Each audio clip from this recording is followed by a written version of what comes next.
السلام علیکم دوستو، میں ہوں علی رضا اور آپ دیکھ رہے ہیں اے آر نالج۔ دوستو، ایک ایسا سوال جو کبھی نہ کبھی آپ کے ذہن میں ضرور آیا ہوگا کہ فرعون کی لاش ممی کی پہچان کس طرح ممکن ہوئی تھی۔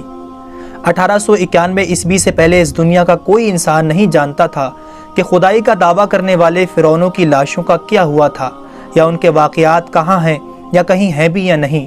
الہامی کتابوں تورات، بائبل اور قرآن پاک میں اس واقعے کا ذکر تفصیل سے ملتا تھا کہ حضرت موسیٰ علیہ السلام اور بنی اسرائیل قوم کا پیچھا کرتا ہوا فرعون پانی میں غرق ہو کر اپنی فوج کے ساتھ مر گیا تھا، جبکہ حضرت موسیٰ علیہ السلام اور ان کی قوم کو پانی نے اللہ کے حکم سے گزرنے کا راستہ دے دیا تھا۔ اس کے بعد اس کا کیا ہوا تھا، اس بارے میں بائبل اور تورات خاموش ہیں، لیکن قرآن پاک میں اس کے انجام کے بارے میں ایک ایسی عجیب بات کہی گئی تھی جس کو کسی کی سمجھ نہیں تھی۔ پس ہم تیرے بدن کو سمندر سے نکال کر محفوظ کر لیں گے تاکہ تو بعد میں آنے والوں کے لیے عبرت بن جائے۔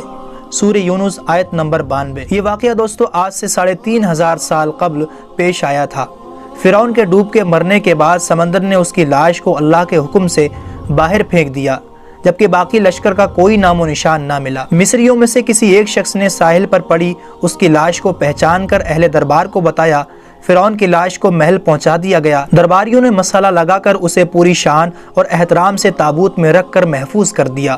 حنوط کرنے کے عمل کے دوران ان سے ایک غلطی ہو گئی تھی کہ فرعون کیونکہ سمندر میں ڈوب کر مرا تھا اور مرنے کے بعد کچھ عرصہ تک پانی میں رہنے کی وجہ سے اس کے جسم پر سمندری نمکیات کی ایک تہہ جمی رہ گئی تھی۔ مصریوں نے اس کی لاش پر نمکیات کی وہ تہہ اسی طرح رہنے دی اور اسے اسی طرح حنوط کر کے محفوظ کر دیا۔ وقت گزرتا رہا، زمین و آسمان نے بہت سے انقلاب دیکھے جن کی گرد کے نیچے سب کچھ چھپ گیا، حتیٰ کہ فرعونیوں کی حنوط شدہ لاشیں بھی زمین کی تہہ میں چھپ گئی تھیں۔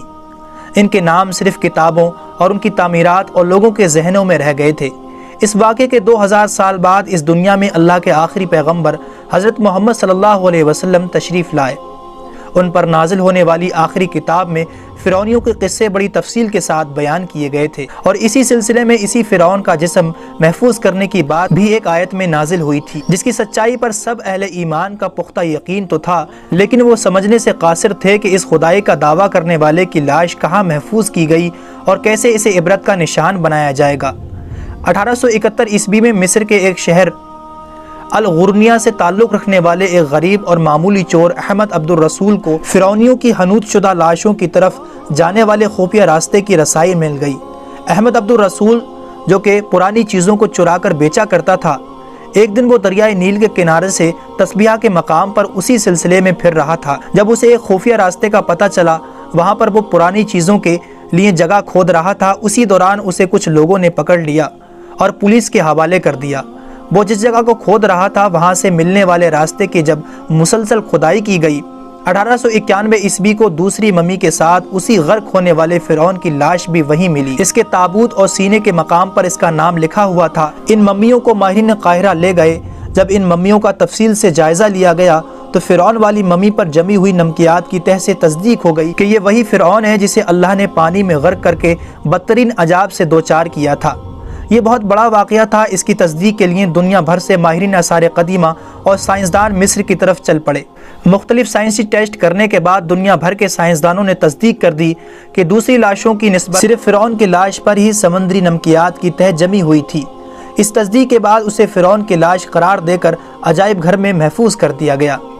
1982 میں فرعون کی لاش جب خراب ہونے لگی تو اس وقت کی مصری حکومت نے فرانس کی حکومت کو درخواست کی کہ فرعون کی ممی کو خراب ہونے سے بچایا جائے، نیز جدید سائنسی ذرائع کے ذریعے اس کی موت کی وجہ بھی معلوم کی جائے۔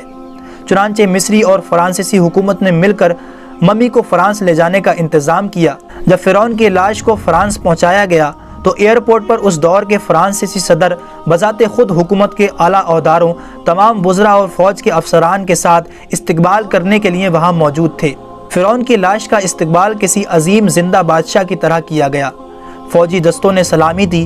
فرعون کی ممی کو ماہر ڈاکٹروں کی ٹیم کے حوالے کیا گیا۔ اس ٹیم کی سربراہی ڈاکٹر مورس بکائی نے کی تھی۔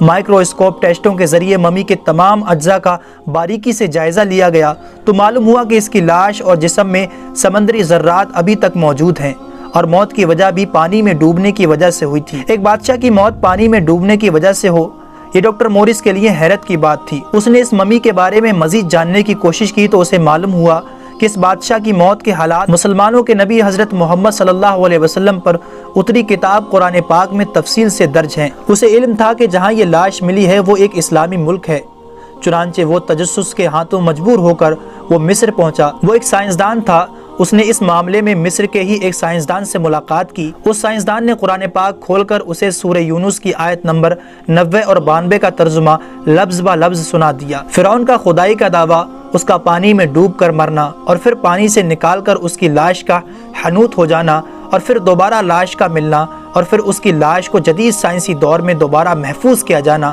سب کا اشارہ ایک ہی جانب تھا اور وہ بہت واضح تھا۔ تجھے بعد میں آنے والوں کے لیے عبرت کا نشان بنا دوں گا۔ فرعون کی لاش ایسے محفوظ کر کے دنیا کے سامنے لا رکھ دی گئی ہے کہ انٹرنیٹ کی ایک کلک پر رسائل و جرائد، ٹی وی چینلز اور عجائب گھر میں اربوں انسانوں کی آنکھوں کے سامنے ترس حالت میں موجود ہے، عبرت کے لیے، سوچنے کے لیے کہ عبادت کے لائق اور ہمیشہ رہنے والا وہی ہے جو سب کا خالق اور رازق ہے۔ ڈاکٹر مورس نے جب آیت کا ترجمہ سنا تو اسی وقت پکار اٹھا، اللہ سچا ہے، اس کا قرآن سچا ہے اور اس کا نبی حضرت محمد صلی اللہ علیہ وسلم سچے ہیں۔ کلمہ پڑھا اور اسلام میں داخل ہو گیا۔